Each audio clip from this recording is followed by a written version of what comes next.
Are you planning a construction project? Getting connected to the water and wastewater network is just one of the many jobs you will have to do.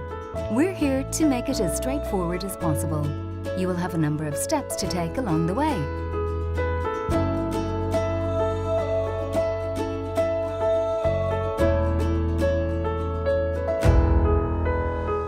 It's good to contact us early in your project to see if your connection is possible.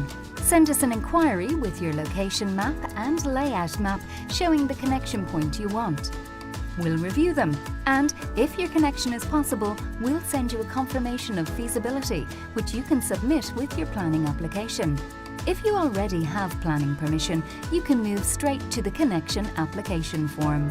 To complete the form, you will need your planning reference number, a location map outlining your site boundary, and a layout map. We'll review your application, and if it is successful, we will make you an offer to connect. The offer will detail the costs and the works we do to connect you to the network. If you accept the offer, we will design and make the connection from the public network to your property boundary. We'll complete quality assurance on our connection works. You'll then be connected to the Irish Water network. Visit water.ie/connections for more. Irish Water, safeguarding our water for our future.